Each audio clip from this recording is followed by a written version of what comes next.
Welcome back, everyone. My name is Kevin Brocklin, and this is Sea of Startups, where we're diving into the stories that don't always make the headlines, but probably should. Today's episode is going to be a full circle moment, one of those conversations that reminded me of why I started this show in the first place. I'm not on this one, but Kim's going to be taking charge on leading this interview with Ryan Ng. Some background on him: they met when I invited Kim up to the Slushed event up in Penang. They ended up connecting, really hit it off in regards to striking her, not just with the credentials of LinkedIn, Deel, now YouDigital, but they really hit a rhythm. So this is a great conversation. What follows is a layered, honest, deeply human conversations. Ryan's a leader, regional lead at Deel, global HR tech unicorn, while simultaneously also building YouDigital, a platform helping Southeast Asians be seen, not just hired. He's not your typical former exec turned founder story. Still in the thick on both worlds, juggling scale with soul, ambition with authenticity. With the conversation talks about kind of the messy middle, the leap that doesn't always look like a leap. It's quieter than that. But before we do, one small reflection. If you've ever asked yourself, how do I know if this is the path for me? How do I keep going when it's hard and invisible? You're not alone. There aren't always easy signs. Sometimes it's just a pattern you can't unsee. Sometimes it's the pull that doesn't shut up. And sometimes it's the quiet clarity that comes from doing the work anyways, even before it all makes sense. Whether you're a founder in limbo, a professional craving recognition, or simply someone asking bigger questions about worth and identity, there's something here for you. So let's get into it.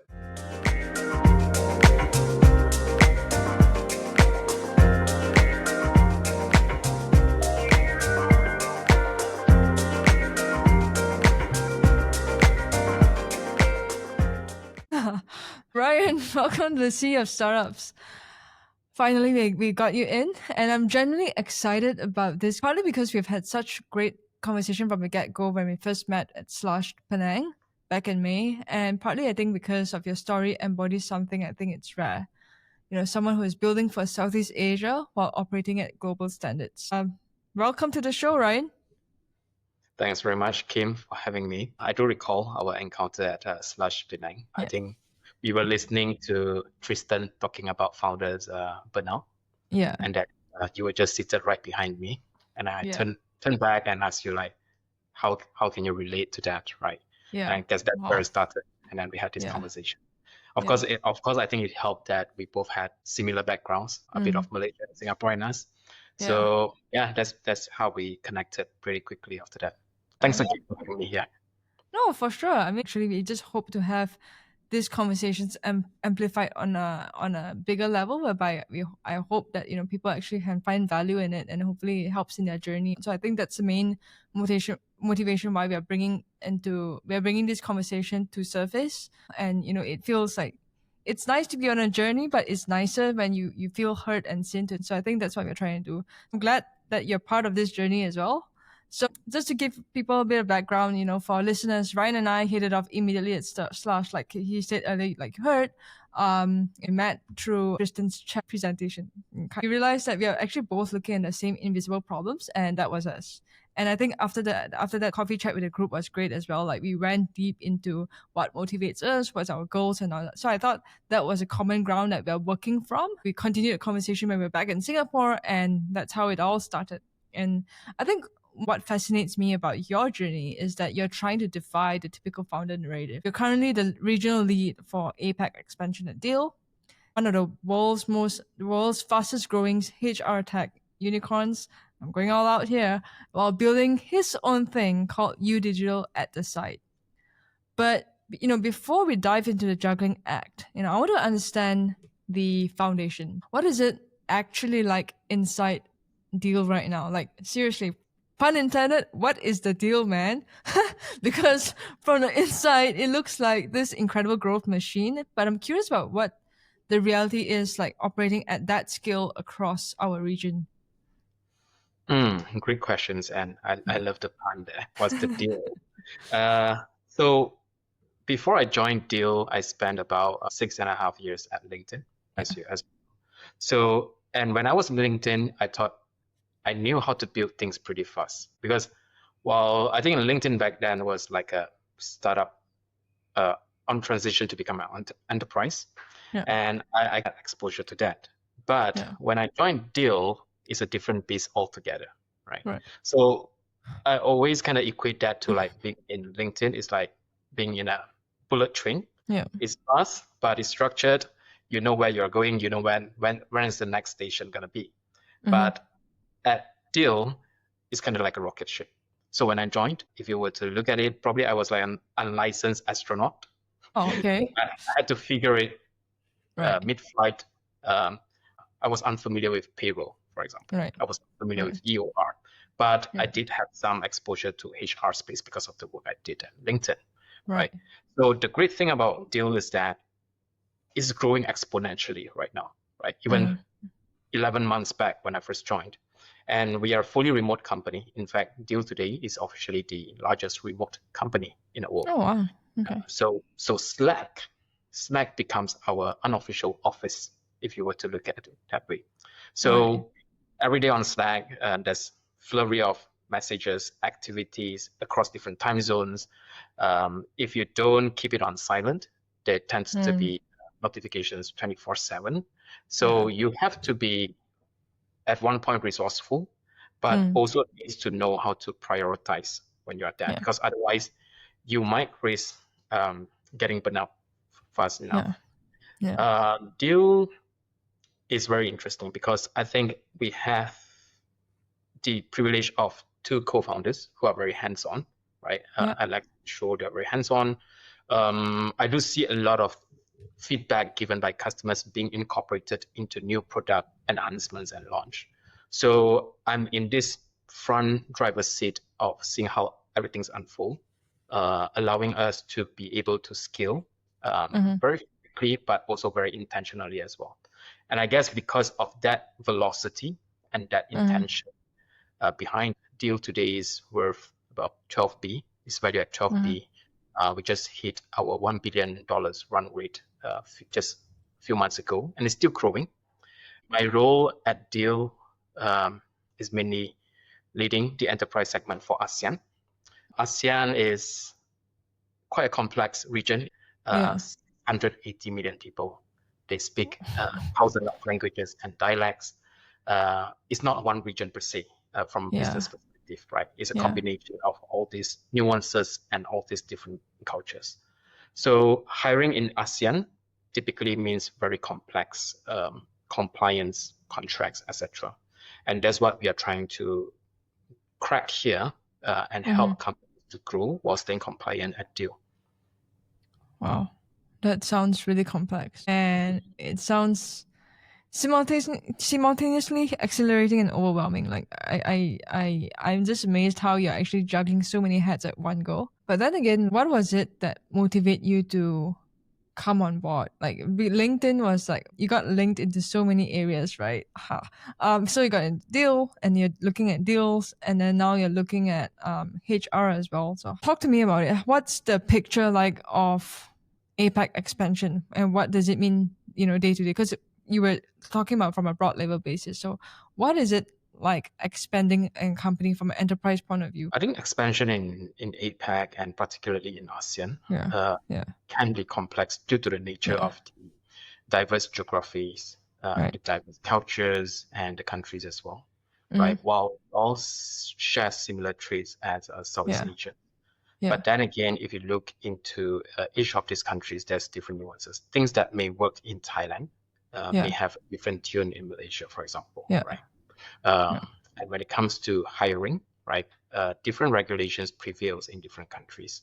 There's different statutory contributions in Thailand, Vietnam, Malaysia, Singapore, for that matter. And of course, if you layer that with the geopolitical influence as well, right, that's when you start to see different appetites across different countries, different corporations, in terms of embracing the future of work differently. Right, some of them may be more insular, while they are all interconnected as global economy today. But couldn't deny the fact that globally things are becoming more protectionist as a matter of fact. And some countries are trying to be more intentional in terms of hiring their own people, not so much outward, while they still wanted to have a grab a pie of that expansion regionally or globally. But in certain countries, for example, like Singapore, where I look at it as the unofficial hub of ASEAN, right? Or when we look at strategies like China +1, Singapore typically becomes like a preferred hub for them to establish themselves. So a lot of companies come here in Singapore, but there's a lack of talents here, right? So they will want to look at what's the plan B, what's the alternative. Well, Singapore can be the physical hub for the company. Can we also tap into the neighboring countries' talents as well? But if we were to do that, how can we stay compliant with all these different regulations? It usually falls into the lap of HR, but let's face it, HR is subject matter experts in terms of all these nuances, because then it delves into things where legal will have to be involved, compliance will have to be involved, finance, HR. So all these different complexities are what we are trying to help them to solve here at Deel. And honestly, these are the things that wasn't very visible to me before I joined Deel as well. So hence why I joined Deel, I started to feel that, hey, look, it's not as simple as just expanding to one country, just hire 2 or 3 people there, right? At the back end, you still have to be aware and wary of all these different statutory requirements before you can ensure that you expand in a compliant manner. It's not just building a front line as well. It's also laying the foundation from the back end to ensure the front line gets to flow smoothly, is what I'm hearing as well, right? Exactly. Wow, it's a lot of juggling, and it's a lot of dance moves that you must have already had. I'm just thinking, like, if you look back in the past 1 year, and it seems like it's been quite a steep learning curve for you as well at Deel, what will be the most interesting part that you found yourself energized when you were with Deel? I mean, it's just more of an out of curiosity question. Like, what was it that hit you like, oh my gosh, damn, I'm at the forefront of this, and this is going to keep me going, apart from the subject that we're going to delve into in a bit? It's always the client's feedback, right? I think being at the forefront in sales, I think the things that reinvigorates me or re-energize me is always the feedback, the favorable feedback from people who we have spoken to, right? My approach is not to sell them something, but rather to first understand what are the things that bothers them, how we can potentially help. If there is ever a fit, if there's no fit, then no point talking about that at all. But if there's a fit, how we can help them, and also how we are different against the other solutions that they may consider as well. Essentially, our job is to help them to make an informed choice as a potential buyer. And after they have become a client of Deel, if they come back and say, hey, Ryan, thanks for that. You really helped me to reduce the complexities, give back sufficient time for my people to carry out strategic tasks, transform HR as a function, as much more of a cost center to become a more strategic partner to the business. Those are the things that recharge me and makes me really feel that, my job allows me to help people and also try to change the way that we work in a different way. So essentially, it's also, like you said earlier, about being more intentional about how you approach things, and combined with impacting the intricacies of the nature of the job. That kind of helps. Very interesting. And I think it's more of the impact that comes out of it that I think it's more fulfilling. Right? It's the impact. I think just now you mentioned it's like a dance as well. Yeah. Yes, it's kind of like a dance, but of course it doesn't help that I have 2 left feet. I can't dance very well. But I think the lesson I've learned over the years, even when I was at LinkedIn, is that you shouldn't try to aim for balance, right? Try to aim for harmony instead, because balance is a trap, and you might trap yourself into finding that delicate balance when it's really hard, and it's hard to define as well. If you are able to juggle simultaneously multiple things and harmonize them to your day-to-day routine, and try to prioritize what's more important. Right. So came to embrace the concept of seasons as well, right? Some days you're in different seasons. I think that's when you have more time to yourself and you're in better headspace as well. Right.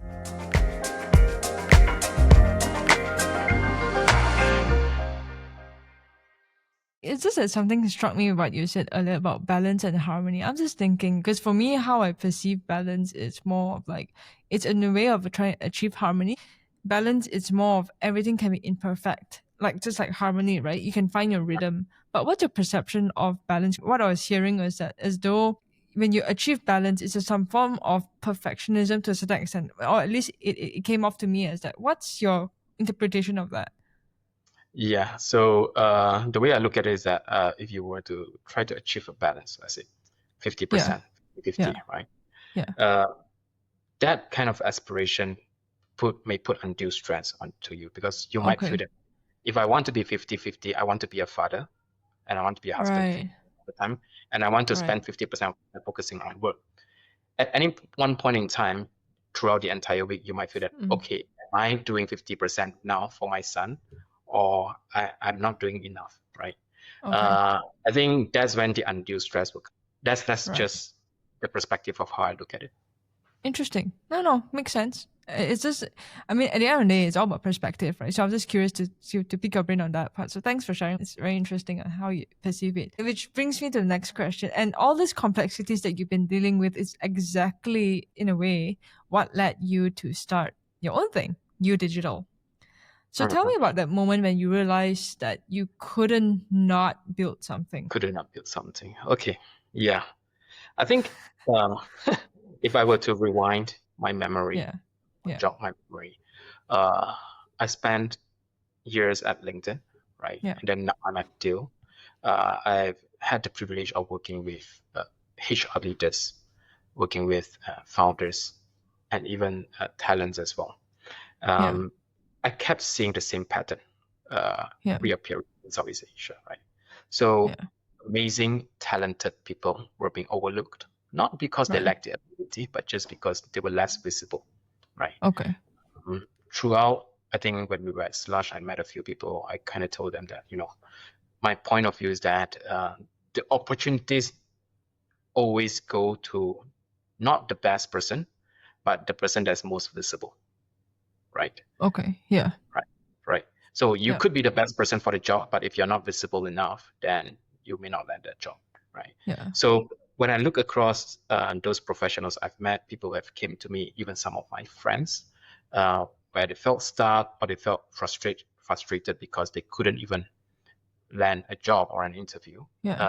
When you look at their CV, it's polished, right? But the downside is that their CV doesn't tell a story. Right. And usually when you check out their LinkedIn profile, you kind of read like a job description. And in fact, most of them just copy and paste job descriptions and paste that onto their LinkedIn profile. And of course, in Southeast Asia, I think during my sharing at Slush, I mentioned this, that we have this Paiseh culture, right? So it's a Hokkien word, but it's a mindset of stay humble, don't talk too much about yourself, let your work speak for yourself, keep your head down.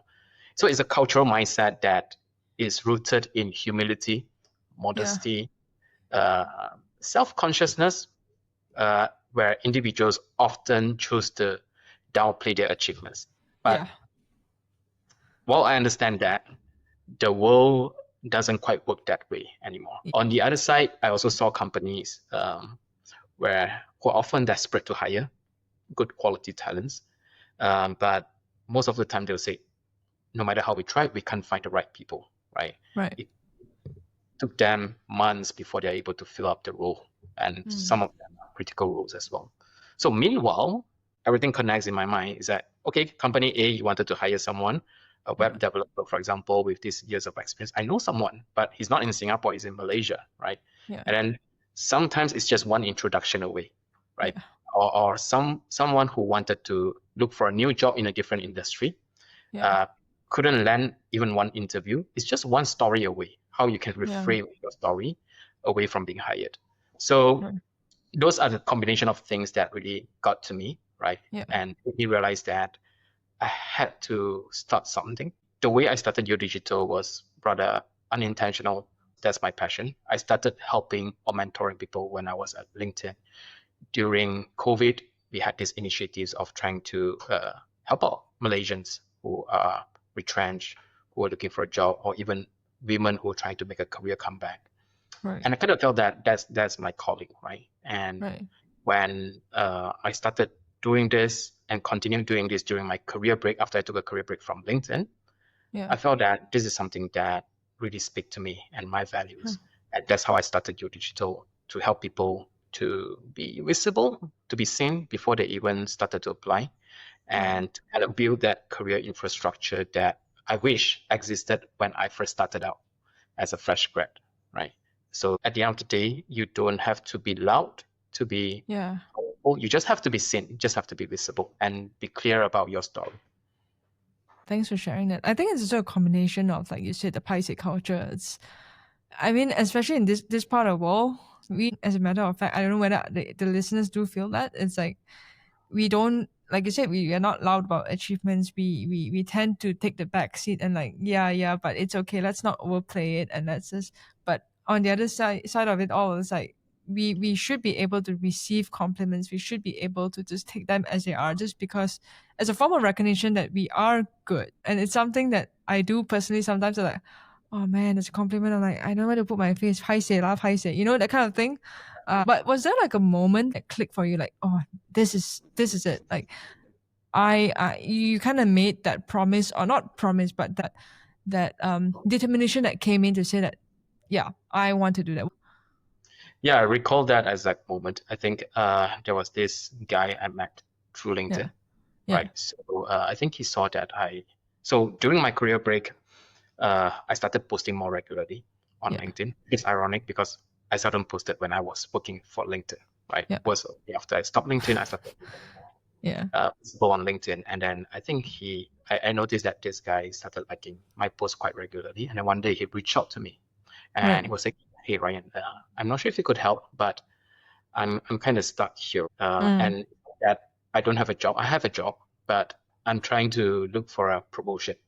And I think his frustration stems from him being bypassed many times. Even some of his subordinates got promoted over him as well. And I said, yeah, sure, let's have a chat. I don't know if I can help you for sure, but happy to have it and see what's your story about. So we got on to a Zoom call. He was starting to tell me about his frustration, why he felt stuck. Even wanted to share with me his CV as well. I said, wait, let's hear your story first. I wanted to get to know you as a person, right? Because I think some people are okay not being promoted because they are just happy being in their comfort zone. And some people are very averse of being asked to do more things, which equals more responsibilities.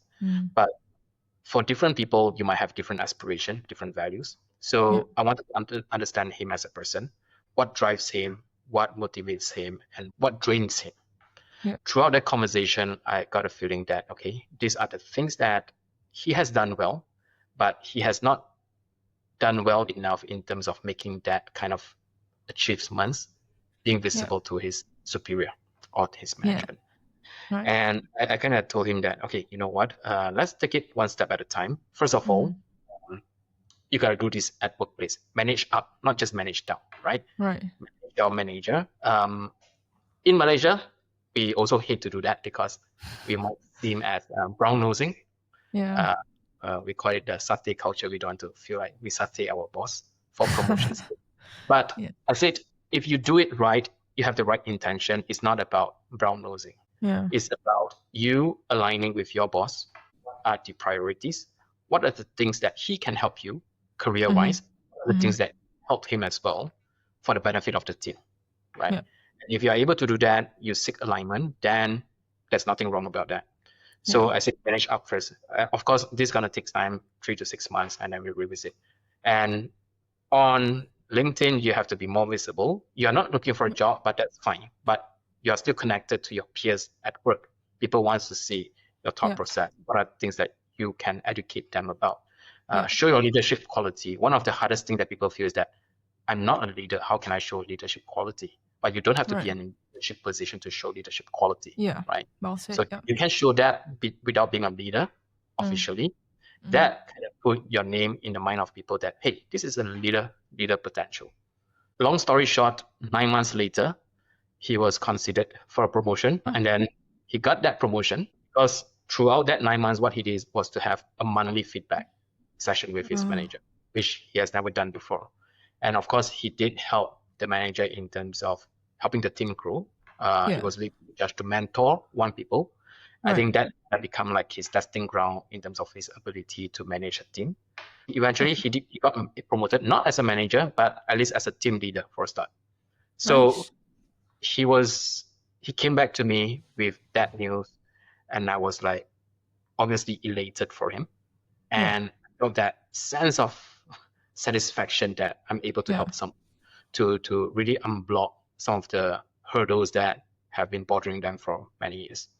So that's when I felt that that's what I love to do, even though at that time it was pro bono advice. I wasn't getting paid any of that advice, but the sense of satisfaction that I got that just told me that I should be doing this for real. And there's an intrinsic value that comes with it, the whole helping people thing.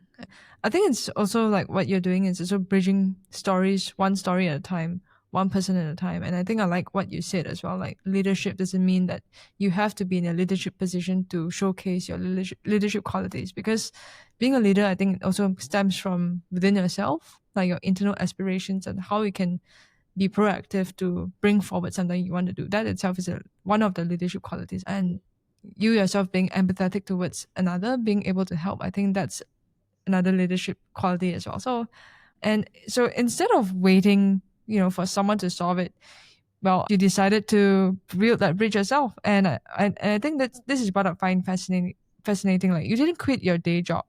You're building YouDigital while still at Deel. So it's either slightly crazy or also brilliant, which actually I think, because the way I see it, it's like your broad picture and what you're doing now, they're pretty much overlapping and interconnected. So which is it really for you? Of course, if you were to ask me, I would love to think of it as brilliant, but yeah, of course it is. At this point, it's it is brilliant. But nonetheless, I felt that I'm not the only person doing this. I've seen people today, and the future of work keep evolving. People are starting to have multiple stream of incomes, multiple jobs as well, juggling between different projects at the same time. While some of them may not be starting a startup, but they could be dabbling in some kind of work on their own as well. So if I were to look at it, it's about balancing. Yeah, we are back to balancing, right? It's about balancing, finding that harmony between what I do. So my day job is still Deel, right? And build YouDigital outside of my office hour. Right? And in the spirit of transparency as well, I declared this to my manager at Deel, and she's very supportive of this, which I'm grateful for. She understands why I'm doing this, and she's very supportive, and she hopes that YouDigital will turn out to be a success as well. And there's no conflict of interest. So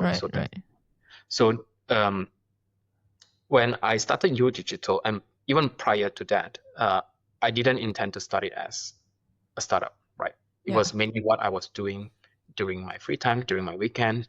It was an experiment, right? And during my career break, I started posting on TikToks as well, which was very uncomfortable for me for a start, seeing myself on TikTok talking. But the reason why I chose TikTok was because I understand that my target audience are there, right? I was targeting mainly fresh grad, young professional in Malaysia, right? And I intentionally chose to deliver my contents in Bahasa Malaysia as well, Malay. Oh, wow. Right? Okay. Yeah, because I felt that was a gap that hasn't been filled enough in that space. So I chose to do that. While at the same time, I was posting more regularly on LinkedIn as well. So over the course of time, I received some DMs on TikTok. Some people reached out to me on LinkedIn. Had a few informal sessions with them. and I was Right. doing all this mentoring session Yeah. by the side, right? So I thought, okay, since I'm doing that, why Yeah. don't I formalize that kind of job into something more official? And hence why I started YouDigital, right?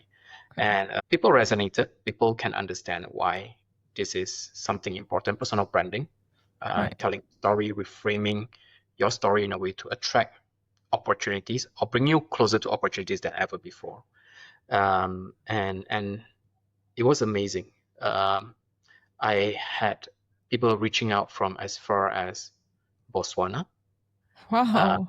Spain, so which really surprises me because when I started this, my intention was mainly for Southeast Asia, Malaysia being the primary market, Malaysia and Singapore, was Indonesia.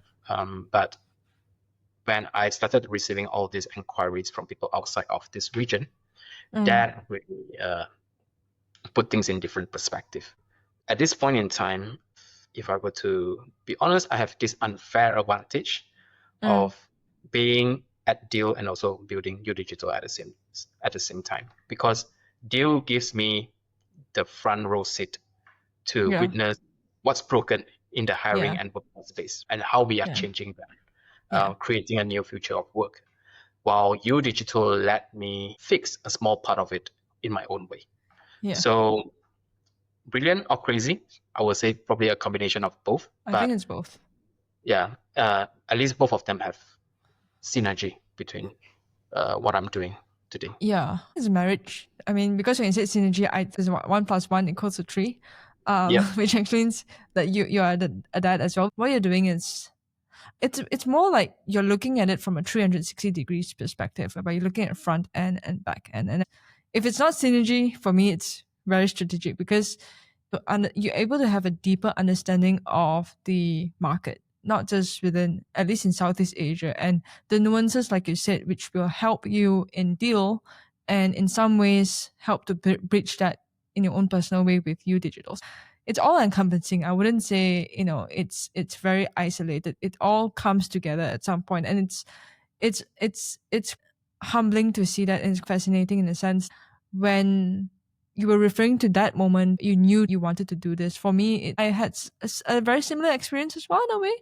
So it's more like when have had that moment, you've hit the moment whereby things are more aligned, but you kind of rediscover your purpose again. And I think when that moment happens is when things come together. You find alignment in not just your career journey, but in your journey as a whole. That's how I see it, at least for now. What you're doing now, your corporate role gives you that, it lets you to lead YouDigital very thoughtfully rather than desperately. It's more like a very calculated, I wouldn't say calculated in a bad way, but more like a very strategic, calculated way of making things happen. Entrepreneurship really starts once you've gained more work experience. It's more meaningful. I mean, I hope people don't come at me for this, but that's just a personal opinion. 100%. When you mentioned about being able to build more thoughtfully, right? I think, of course, the other benefits of having a Deel as my daily job is that it allows me to not to worry about paying the bills, right?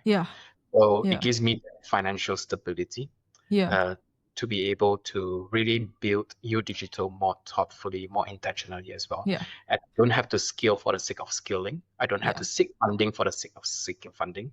I'm still building it at my own pace. There are potential partners who reach out. I can be more selective. I can be more picky.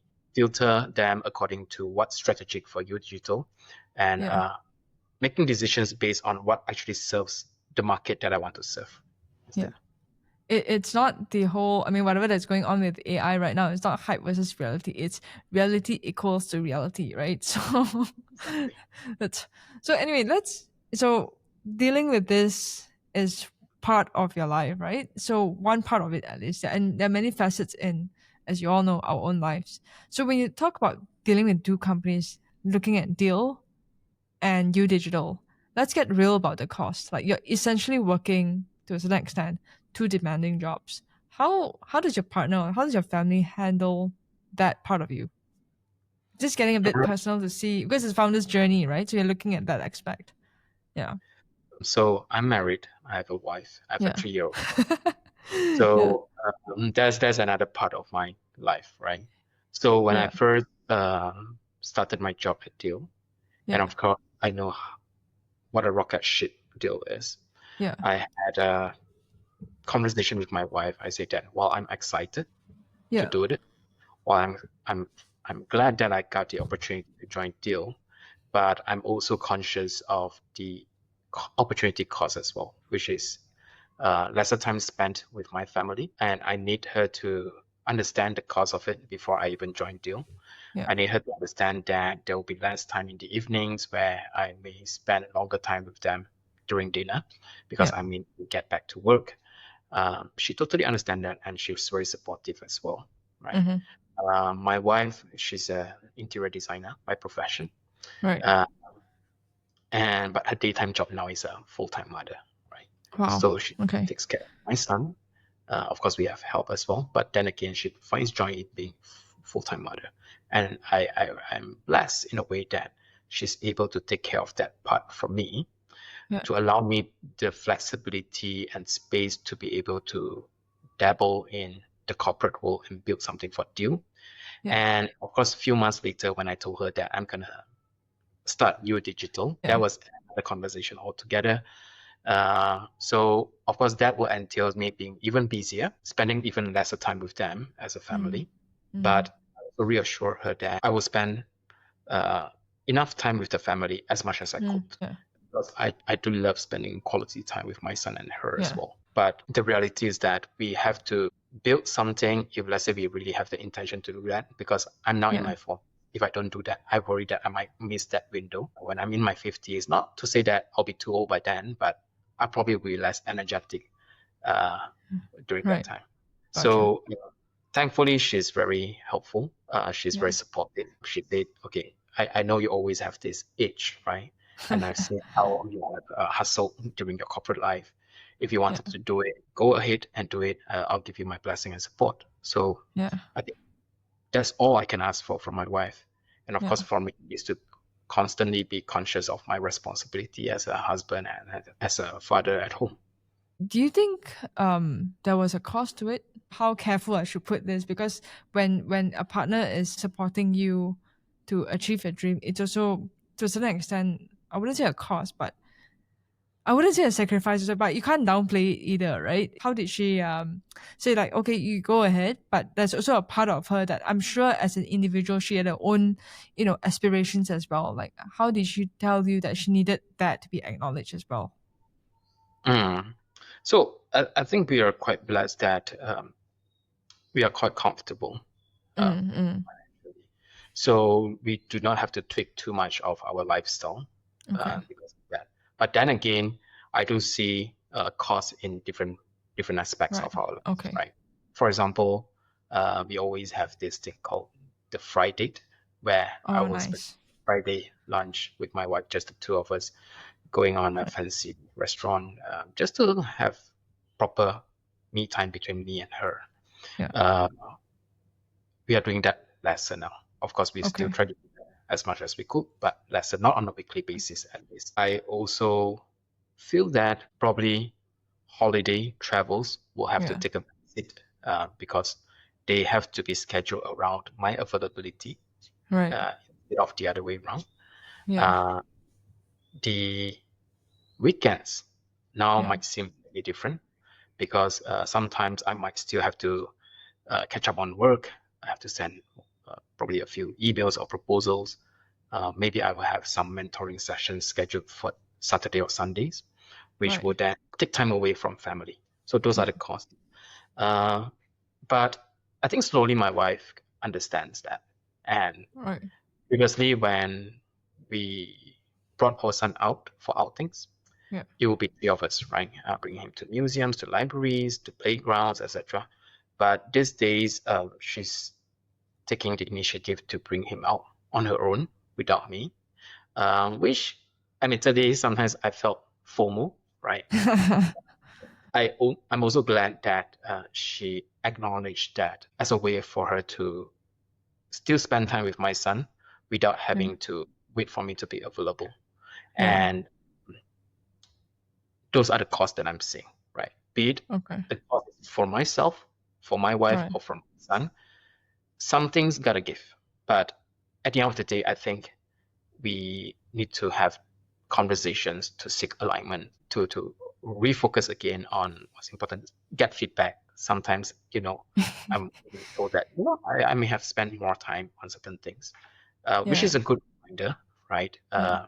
Just acknowledge that and try to do better every single day. That's good advice for everyone who's in a relationship or one way or another. There's always, something to share. And thanks for sharing that. And I think what she's doing is like she's modeling independence while supporting your independence. And you have a 3-year-old son thrown into the mix too, right? How do you, like, from a personal level, as a dad who's juggling one corporate job and your own, in a way, your own aspiration with YouDigital, and then you have a literal physical baby as well, 3 babies and everything else. How do you think that has been for you? It's a very rewarding journey, right?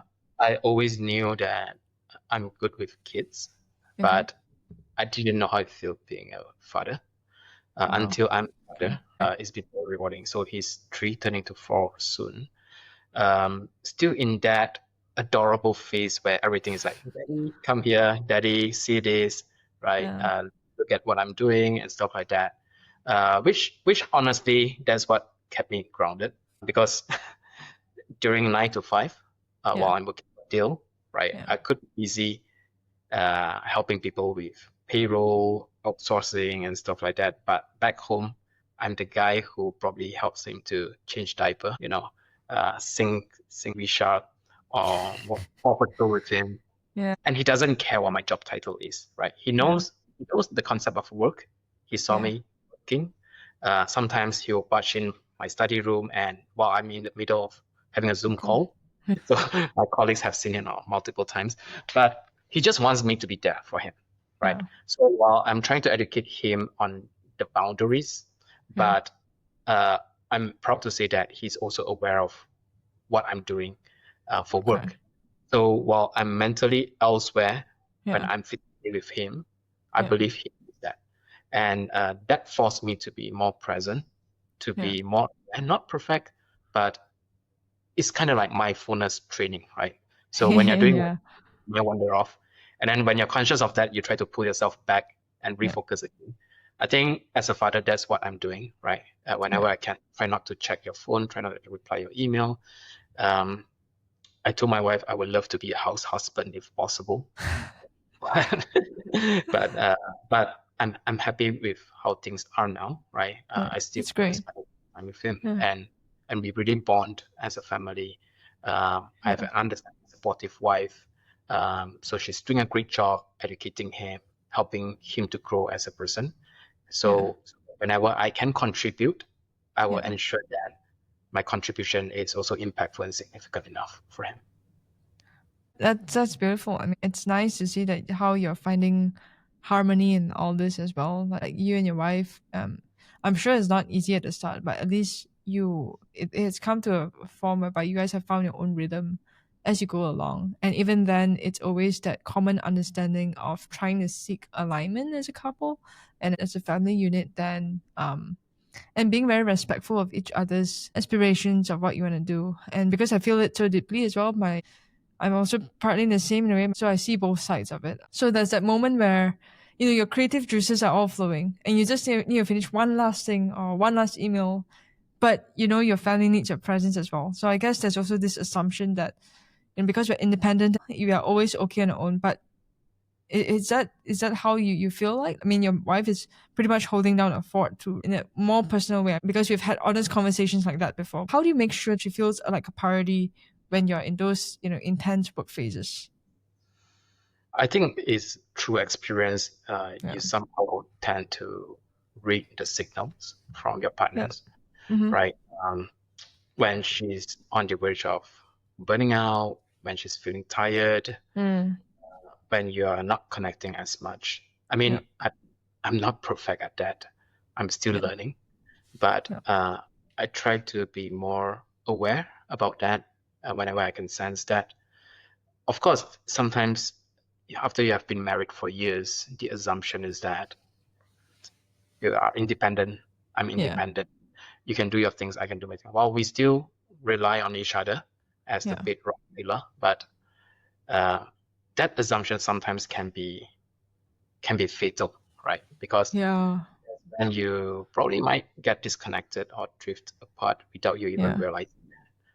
But I mean, during that one-on-one time that you have with your spouse, it's always good to probably talk about what's happening in the family. What do we aspire to achieve as a family?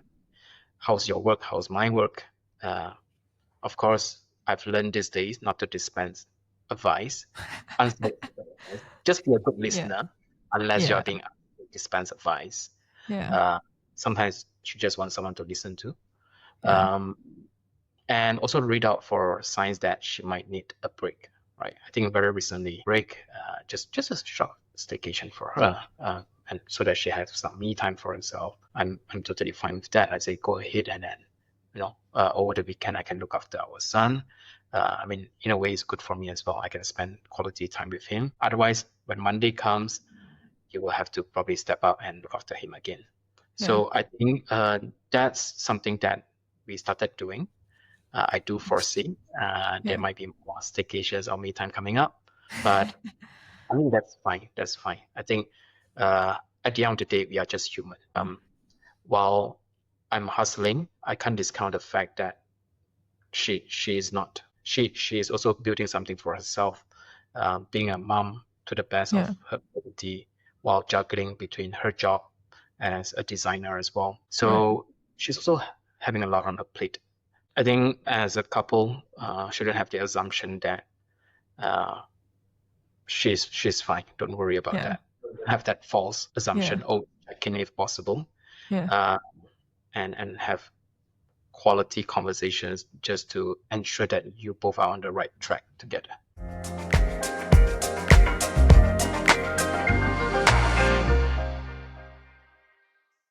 Yeah, everyone has their own reality, so I think it's always about meeting each other halfway as well, and having that empathy to see, to be willing to want to see their perspective rather than just focusing on ours. So I think that keeps us going. Thanks for going into the intricacies a bit of personal life as a founder. So I really appreciate peeling off one layer of the vulnerability a bit. So that was really nice. So thanks for that. But looking ahead, Ryan, like, I know this is a bit of a loaded question for someone building while working, and I think we are way past it now, given that there's a green light to do this anyway. So what's the vision here? Like, what do you see YouDigital maybe in the next interim period, like 3 to 5 years, and how does that align with your journey at Deel? Surely you've thought about the transition moment, and like your family, are you preparing them for what the transition might look like? And I think the last one to this, because it's a well-packaged question, so I'm just trying to put it in a way that addresses it. Like, and in terms of looking ahead, what gives you the confidence that Southeast Asia is ready for what you're building? Well, that's a loaded one indeed. Yeah. But honestly, it's also a question that I ask myself every month as well, right? I think the truth is, when I was committed to build YouDigital, of course, I didn't want to build it just as a side hustle, right? I built it because of what are the gaps that I'm seeing in the market. What are the things that I truly believe that me and YouDigital can help and can be fit? Not just as a coaching or career marketplace platform, but rather to build a Southeast Asian-led brand that will help people to show up more powerfully, more impactful, right? Think of it as a branding platform for you, right? So in 2 years, of course, the plan is to expand YouDigital into a small but impactful team, probably 10 employees in different parts of Southeast Asia that can work across borders, that can help thousands of people to rewrite their own story and career narrative, for example. And not just for professionals, but even for founders to find their narrative as well, and for companies to be the employer of choice, for example. Having said that, in the meantime, I'm not rushing to leave Deel. because Deel is teaching me how skill works, right? And Deel is one of the companies that is really great in scaling and building something from scratch. So I've seen how messy real growth looks like, right? How not to build just a vision, but at the same time, ensure that you're also building structure as well, so that your skill is sustainable. The journey from being a startup to an enterprise has to be very intentional. You have to think strategic, but also you have to be very good in executing it tactically as well. The problems that I'm trying to solve in Deel, right? Fragmented workforce, compliance, visibility gaps. So these are the things that are also very deeply connected to what YouDigital does as well. Hence why I think they both feed off each other for me. And I don't see them as being on opposing path as well. It's much more a parallel play, if you were to ask me. So, but of course, I know that in the horizon one day when YouDigital requires my full attention and time, that's when I know that it's time for me to make that pivot. You also asked about family. How am I preparing them for that transition as well? I think there is no playbook here. We just, as a family unit, it's kind of like an organization. We just have to be more adaptable, more agile. For my son, I think both my wife and myself, we wanted to build resilience in him, so that when he's resilient enough, no matter what comes, be able to accept that. Very well thought out. It's very nice to see that you're so intentional with what you want to do ultimately. I mean, as it is, I'm very grateful, especially to your manager as well. Like, she's giving the green light, and it's not often to see, people in leadership positions allowing that room to grow for other people as well. So it's very heartening to know that you have that kind of support at Deel. But what do you think, I mean, personally, would be that trigger moment? I can answer that simply. I think probably the trigger moment is when I wake up and think about YouDigital more than I currently do right now. Right. Of course, now I do think about Deel and YouDigital and myself. But if I constantly think about YouDigital, the moment that I'm moving, I think that's the trigger. And it's all about you. Kidding. I mean, YouDigital, Wow, that's nicely put. Wow. And I think that's really nice to see that you're just very committed to both. And I hope things work out well in a sense that they come together at one point or another. Because sometimes it's like when you're building something and you're working somewhere, it's so easy to fall into that rhythm of just being, you know what, I can't deal with this, I can put it off this one. But it's trying to juggle and harmonizing both that I think takes a lot of real effort and discipline and, to a certain extent, resilience. Because how do you bounce back sometimes when one thing happens and then the other one is like, just hanging by the thread? How do you actually do that, right? So I think that's what you're doing now. It's really commendable. And before we wrap, if you're keen to do it, some rapid fire questions if you like, just for fun. Okay, sure. Okay, I'm gonna have a machine gun loaded at you. No, I'm just kidding. So 5. No, I can't. My armor on. Really? I thought no armor should be vulnerable, right? No, just kidding.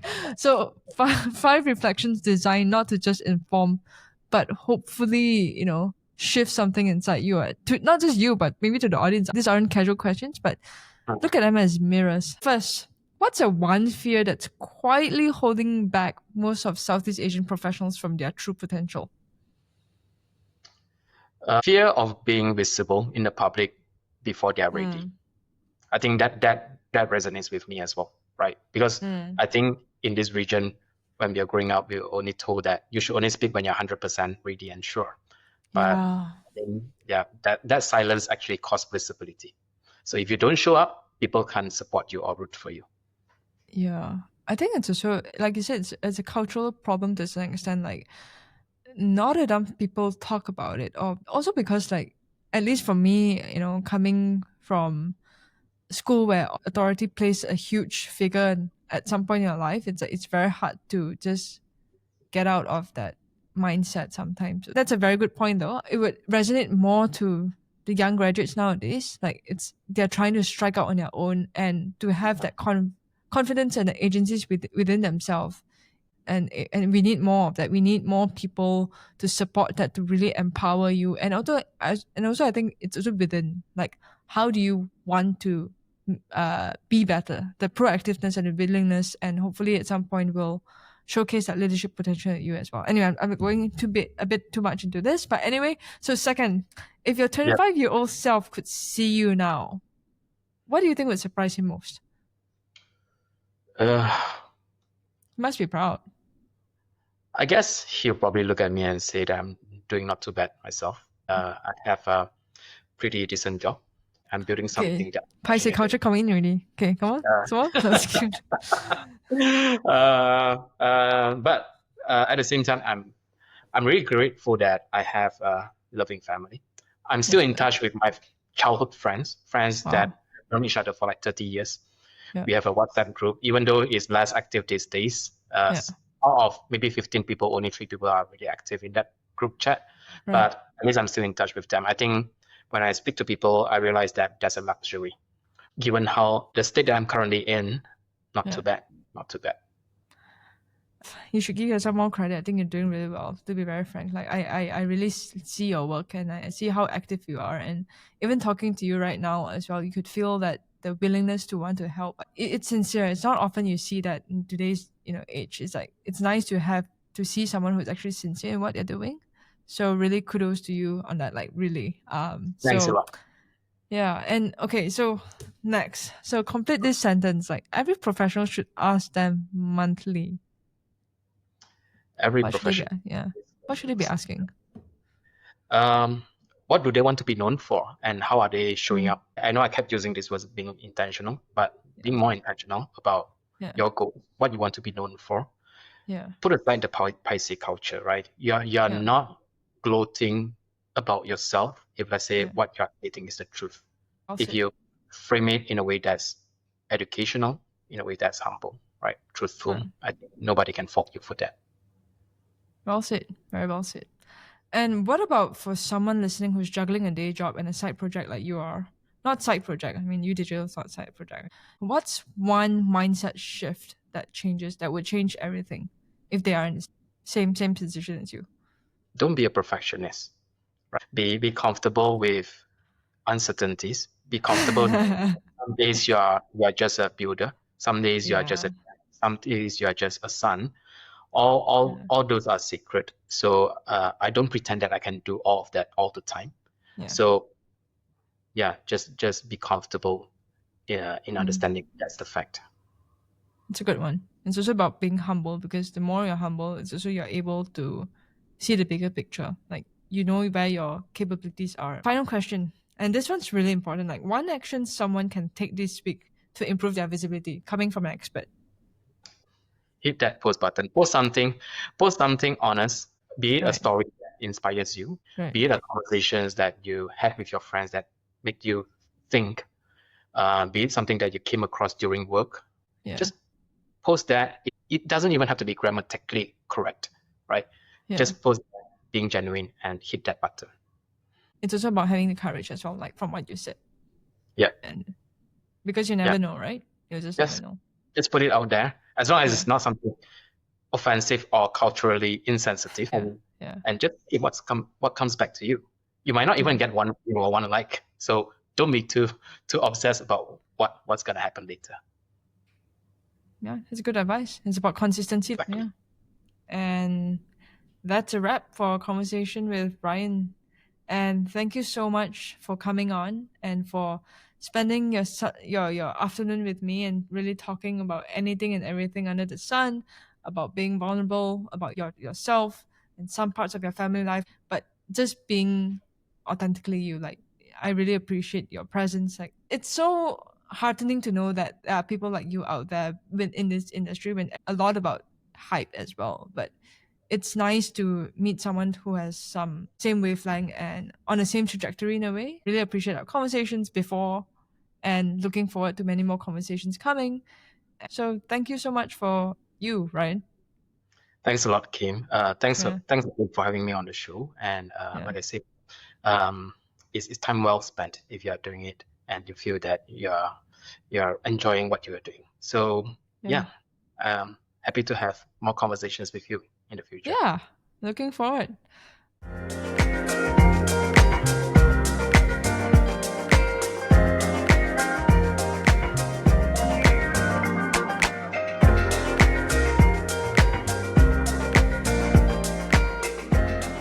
And that's a wrap for our conversation with Ryan Ong. From navigating Deel's hyperscale expansion to building YouDigital, while raising which I know something myself about as well. What stood out wasn't just the career trajectory, it was the clarity, the kind of clarity that comes from being willing to sit in discomfort long enough to hear what wants to emerge while staying grounded in what matters most. This episode always reminds me that meaningful work isn't always the loudest. Sometimes it sounds like a quiet evening sacrificed for a startup deck, or your kid drawing pictures of daddy helping people. Sometimes it's just choosing XYZ over passive waiting, or the sacred family time from 6 to 8 when phones don't exist or shouldn't exist. Growth isn't about perfect balance. It's about intentional seasons and the courage to stay present. And if you're a founder hiring across borders or a professional who feels unseen, Ryan's building the bridge. You can find him at YouDigital.asia. We'll try and put those into the show notes. And if you're building something for Southeast Asia's futures, I hope these stories are keeping you going. No fluff, just signal. Now, this is Sea of Startups. I'm Kevin Brocklin. You just heard Kim Yo on the interview. Personal views only, not financial advice. Disclaimer. But remember, sometimes the biggest career move is an inside job. See you next time.